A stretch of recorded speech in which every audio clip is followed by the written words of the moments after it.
This is Mentally Dope.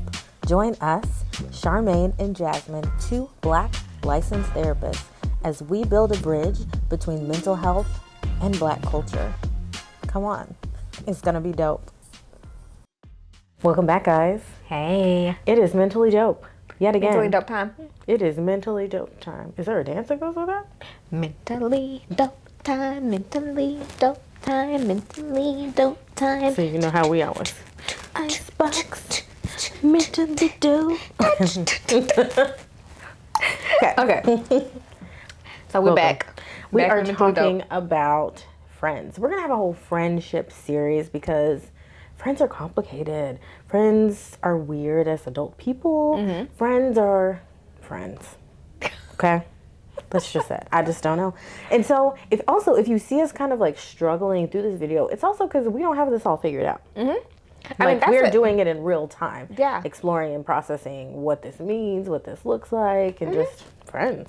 That's like a big thing to highlight is that because we talk about the struggles within friendships and what friendships mean and like the issues that we have, but also being able to highlight highlights of the friendship dynamic can be a little difficult if you think about it. Mm-hmm. And especially, there's another layer that we talk about in here. Friends are different for Black people.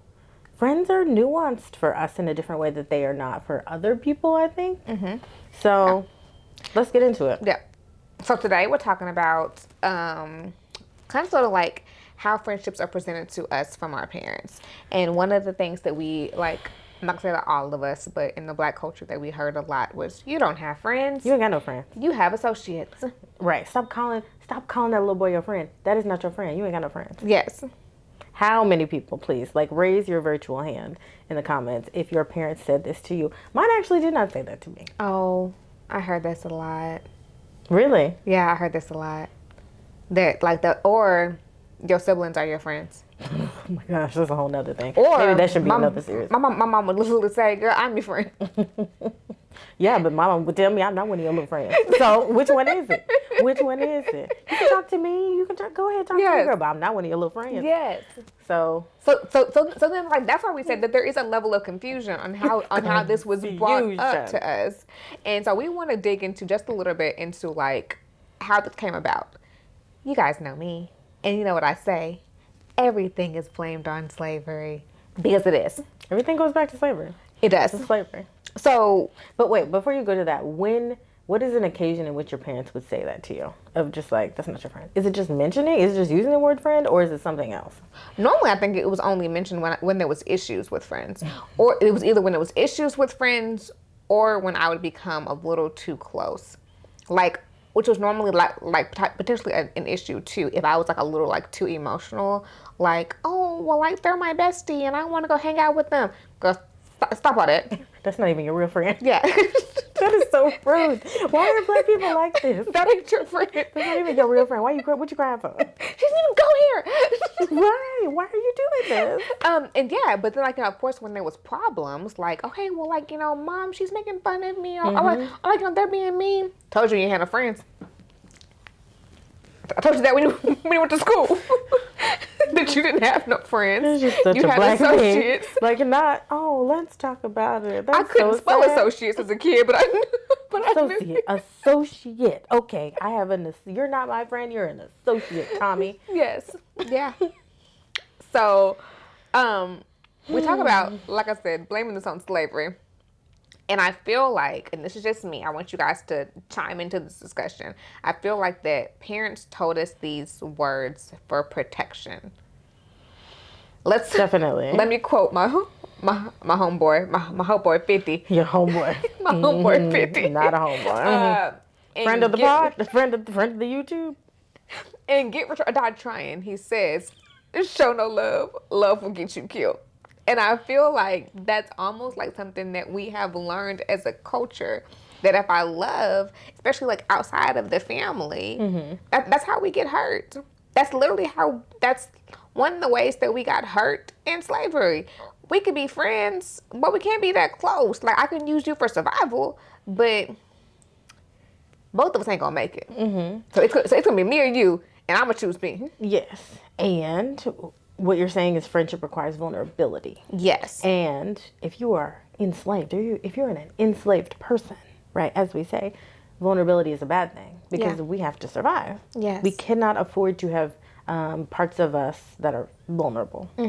Because if you're out here crying and stuff, who working? Now we're going to die. Or having loyalty to somebody who may not have it back for you. Yes. Is a whole Because nother we thing. also continue from slavery and now throughout like multiple generations, we have this whole idea of like, we're not always looking at each other as equals. We should be, but we were like brought up in a way that there can't be multiple of us winning because they're only going to choose one of us. Only one of us is going to make it out. Competition. Yes. And I think that, so like we say a lot that we have the idea that we have a crabs in a barrel mentality. I love that Jay-Z said, another quote, crabs were not meant to be in a barrel. If you did not put How was them we getting the barrel in the first place? if we were not put in the barrel, we would all just be able to go freely and not care who's moving faster or do whatever. But now we're in the barrel trying to get out, and now I need to climb on top of you to get out. And So so, like you did like a Malcolm X thing right there, and like a podium right there. you know, I might have. we're We not didn't land on Plymouth Rock. Plymouth Rock landed on us. Why were we even in the barrel in the first place? And we're going to get out by any means necessary. Well, But and here we are. Yes, I like that's something that we struggle with now is that there's like, we have a hard time being vulnerable, creating safeness and trusting each other, and that Because we affects our couldn't. ability Yeah. of friendships. And I think that parents told us these things out of fear. But also that was their experience as well. 100%. Right? That like they lived that. They understood what it was like to be as a child. They probably even watched their parents go through it, and then even their own lives getting older of just like, you can't trust everybody. Yes. Right? Like I've been hurt so many times. I've been stabbed in the back. I've learned that I cannot trust nobody in any setting, no matter how close they are to you. I don't put nothing past nobody. As they say, I don't put nothing past nobody. Yes. I don't put nothing past nobody means what? I cannot trust anybody, even if you look trustworthy. Yes. I will not let my guard down for you. But what does that do to us when we're trying to make friends? It creates an anxiety in us before we even have an anxiety about these things. Now that my mother or my father Well, tell or us, whoever, attachment specialist, how does this affect our attachment? because I mean, so now if I have my caretakers telling me that life is not safe, these people are not safe, I'm telling you, you're gonna go over there, tell a little girl all your business, and she's gonna tell everybody your business. No, I don't want to talk to you. Even though your mama also telling your business when you tell her anyway. We ain't gonna go there today. Go ahead. Whoa. Shots fired. But I think it is the feeling of that now I have a fear. Now I That wasn't there before. Yes, which is attachment. I have a little bit of anxious attachment here because I'm scared of being close to you, but I want to be close to you. You haven't did anything to me. Yeah. But now in my mind, But I'm somebody like, told me you're gonna hurt me. yes, you're going to hurt me. At one point, I don't know. I'm a little scared because I'm like, at some point it's going to happen. She's going to do something. And then, let's be honest, we've all dealt with it. It happens. The person that you call your friend is going to hurt you. Guaranteed. It's a guarantee in life. And then, what does mama say? Told you. Come on, black mama. Come on, black daddy. See, I done told you not to go up there calling everybody your friends. Yes. That's exactly what they gonna say. Yes. And Which, now we should just they like, say that? It's another thing. But because that's the question too. The question of should we say this? I think that it's hard for are us those to words valuable? because in I think that teaching a it's kid how to do hard this? that we teach kids failure in advance. I'm setting you up for pain and failure.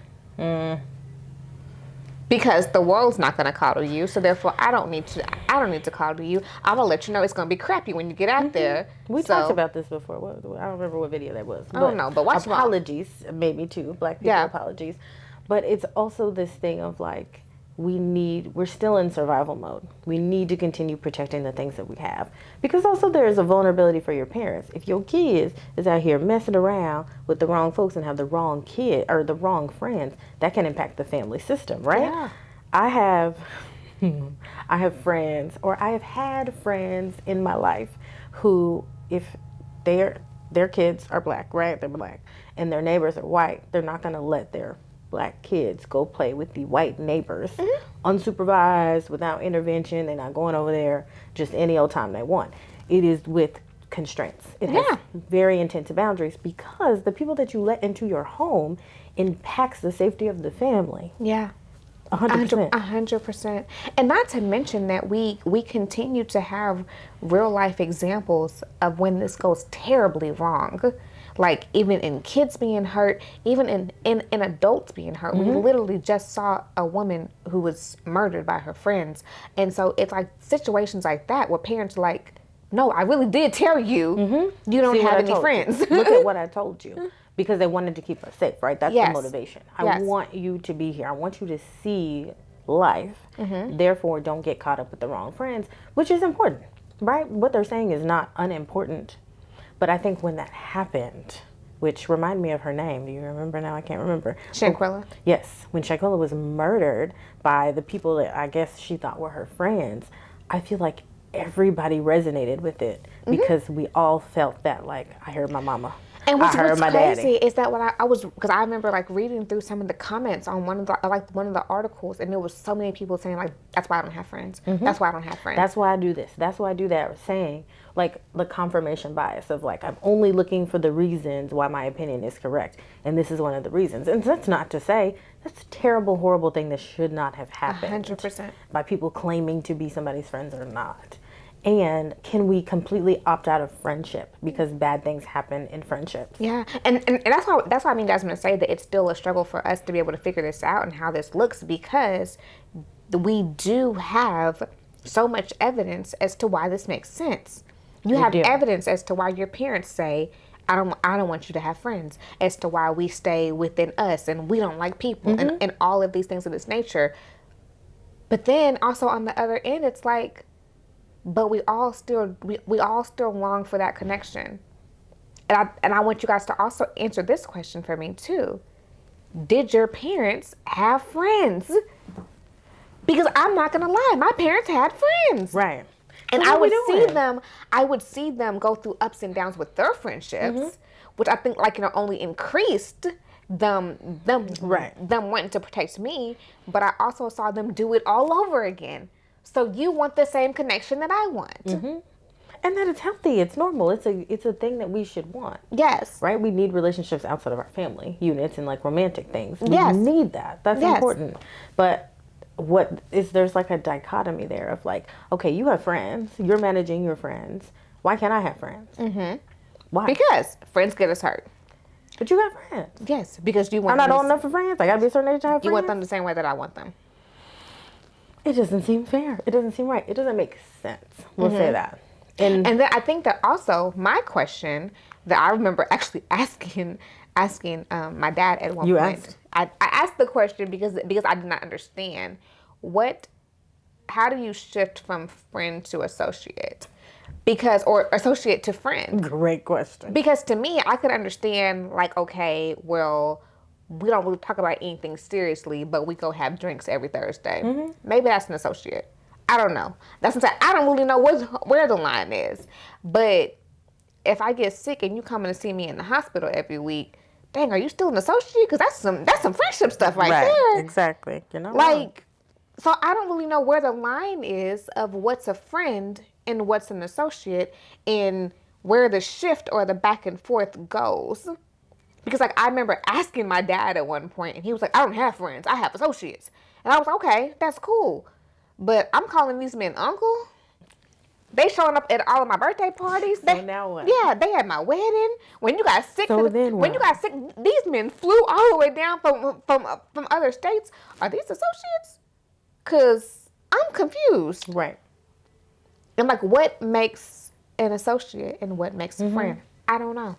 And I think that like it seems trivial, but like language matters, not because it's the language itself, but the language that we use indicates, right? Like I cannot be safe with anybody. There's no one I can truly trust or be safe around, and always that's going to impact our attachment. Yeah. Always, right? If you don't even have a friend that you can be safe around, if you don't even have I don't know, family. If you can, some people do not have safety around their parents, do not have safety around their siblings, right? If you don't have these things and there's not a singular person that you can do that with, that is hard. Yeah. Right? That is an attachment issue.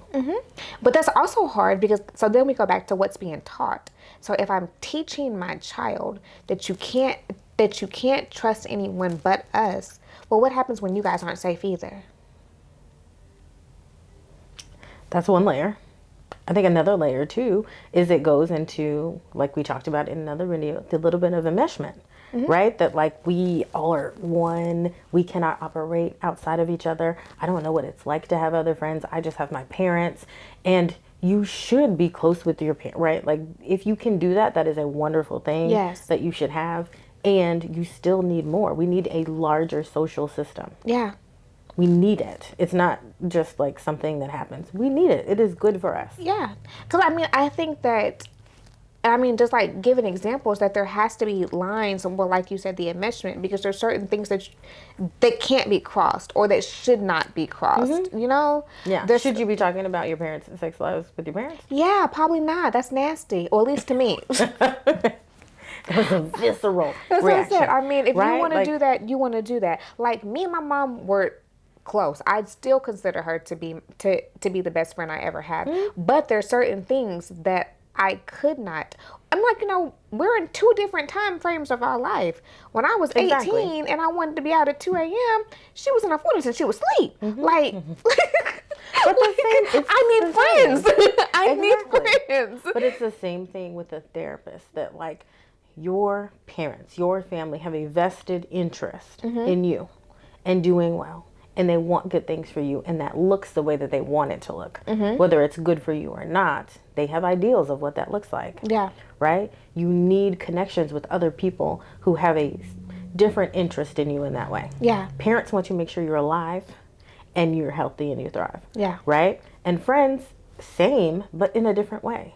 Right? They grow with you versus your parents that do that in a different way. Yeah. And help you grow. Yeah. And we need all parts of that. Yeah. But the hard part is that, like you said, that now because we were raised in these ways with this level of confusion, now we're trying to figure out how to do this safely. What does this look like? And is there still a little bit of that language that rolls in the back of your mind every single time that you and one of your friends has a normal disagreement or something goes wrong or whatever, and you say in your mind, Mama told me I had no friends, I had associates. Mama told me that the folks wasn't your real friends. Mama told me. Thing. I didn't understand till when Mama told me, but now I understand what she told me. And I think that sometimes that creates that level of protection. I could be fine. Me and you could be great. And then as soon as you do something, I'm just like, I knew she wasn't my real friend. Like literally that feeling of like, let me just like go back away. Let me, like, I shared too much. Let me just back off because. Too many vulnerabilities. Yeah, I can't be that vulnerable with you. It's a hard way to live. Yeah. And it's because like it creates a level of confusion of let me go into protection mode versus let me lean in and try to figure this out. And then what do we do to shift to not teach the next generation to be terrified, but also teach them how to protect themselves? I don't know. This is a question, which tell us if you want more on this, because this is the thing that me and Charmaine were struggling with when we were trying to make this video. Is like, okay, parents did a job. I would even say a good job. They did their best in teaching us what not to do with friends, but they did not teach us what to do with friends, right? How to do this well, instead of like, don't do that, don't do that, don't do that. Of it being like, friendship should look like this. This is what a good friend looks like. This is what it could look like. But I think I also want to highlight, kind of like what you said earlier, that normalizing the connection that we want and that we actually enjoy with other people. Because sometimes those situations, like we were saying earlier, that we laughed about, I'd be like, told you that they weren't your friends. But like, that could be mocking. If I have a connection to want to fall in love, but then every single time I date somebody, like, I told you that man was nothing. Like, now you're mocking the fact that I actually want this thing, and this thing is actually something that I need. Does that kind of make sense? So like, how do you normalize that? Yeah, you want friends. yeah, you want people to hang out with. It's not fun to eat lunch by yourself or to like, not have anybody to talk to at recess. You are like, right. It's okay. Yeah, Like instead of that, normalizing these things that like, no, girl, I get it. which I think we're doing a better job moving towards that. But it's more also like it's self-fulfilling, right? When you tell any person, don't do this, don't do that, this is what you're going to get, then it's self-fulfilling that they go up and look for the things that they don't want. 100%. Right? And then stay one step removed because they know it's not going to work out anyway. I don't really have friends, so I don't have to give them out. I don't have to show up and be vulnerable. I don't have to show up and be nice. They're not really my friends. Yeah. Right? It's self-fulfilling because you're telling a kid this is what it's going to be versus saying, this is how you do this. This is normal. And like, this is how you know people are your friends. This is how you know they're not. Yeah. And those two things are different. But we were having a hard time even thinking about like, how do we do that? How do you teach somebody to do that? Probably because it's still a thing. Like we're still trying to like figure out what friends look like and what that means and all this, whatever. Yeah. That's why I said for me, this is like a thing that I still struggle with sometimes of like, Charmaine, continue to be vulnerable. Don't like protect yourself and like run away from these situations. I was just going to ask you, are you team no new friends? Or have you been team no new friends? No, I'm ever? Actually... I definitely have. I potentially have out of fear, but I'm actually like, I don't know. It's my weird thing. I always want more friends. I do, and I have to like find balance in that because I tend to like overfunction in my friendships. But I'm always just like, hi to new people because I was like, I want to get to know them, and I crave the connection. You look at them like that. Hi. Be my friend. That's good. I like pizza. Do you like pizza? You want some lip chat with another girl? That's my favorite line. You want some lip chat? So no, I'm not team no new friends, but I am. I don't know. It's weird. I want the connection, but I'm also really, really guarded. So it's like a. Yeah, it's like a double Dutch thing. I'm trying to. Yeah, exactly. Trying to figure out like, how to do it's that connection struggle that we all have, right? Yeah. It's our biggest fear. It's our biggest need. Yes. It's the whole thing. Yeah. I was definitely. Okay. Are you team no new friends now? Depends on the day. Okay. Like makes sense. Because I feel like I wasn't. I was always the person that had like a lot of friends, and I still kind of am the person that has a lot of friends. But in college, in the group of girls that I went to college with, because we had bad experiences with friends. After that, we were like, nah, we don't need no new friends. And we kept our circle small after that. And from that, it's kind of the same thing of just being like, nah, we don't need no more friends. Like, it's too hard. It's too vulnerable. We can't add no more people to the group. We're good. Yeah. And see, I don't know what it is. I need to like ask my therapist about this. But like, I get like super attached to people. Like, I can still probably tell you everything about like my third grade friend. I have to remember like all the birthdays, like their parents' names. Same. Like I remember the phone numbers of my friends. I say everything. Like, so it's like, for me, I'm just like, I don't understand friendships ending. It doesn't always make sense to me. And I struggle with that sometimes. So that's also my thing too, is that I do understand. For me, I hate letting people in for the friendship to end. It bothers me. But isn't that the same? The self-fulfilling prophecy? This is going to have to end. We need to always be looking at the fact that this is not going to last forever. Yes. And so sometimes I do have that running thought. Yeah. I had that running thought in my head. We ain't going to be cool that much longer. Like, I don't even know how. Like something will happen. I'm like, this going to come to an end soon. Friends are complicated. It is. But I'm better. I feel like you're better too, as far as like friends and like being open to friendships, not thinking about the end as it's happening. Have you done that with me? That's what you're saying? You're thinking about when our friendship is going to end? That is so rude. I ain't going nowhere. I'm right here. but that is my push now, is to foster like, I almost turn a little stalkerish, like not in a bad way, but like you can literally ask like my best friend. I've told her I will be outside your house like a Mariah Carey song. You're not leaving me. We're gonna talk about this, and we're gonna work through it. Like, not like I'm crazy, but like we will like work through this. Right. Instead of me just running, and it's very, very uncomfortable. But for me, that is like the Charmaine, don't run. Let's talk. And if at the end of the day you're really like, I don't want to be your friend anymore, I'm gonna let you go. But I mean, you don't have a choice at that point. yes, But it's gonna hurt. We're gonna feel some type of way. And I don't want to deal with that, especially if it's something that could be prevented. Because I feel like that most times it can be. Mm-hmm. Well, I mean, it's the same as any other kind of relationship, right? Yeah. Like friendships take work, they take intention, they take communication. It takes both people deciding they want to do it. Mm-hmm. And so, like, if you have those two things, why could you not have a friendship? Yeah. Anyway, and we're just processing at this point. We're just, dealing with our issues. So I don't know. We want you guys to, like, as always, like, comment, subscribe.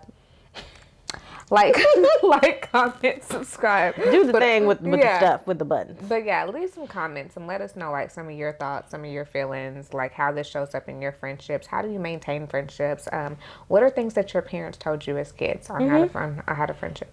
And what other friendship questions do you have? Yeah, because like we want to keep processing this. We're gonna keep talking about friendships because I feel like there's so much to it. Yeah. As always, guys, we're trying to stay mentally dope out here. Bye, y'all.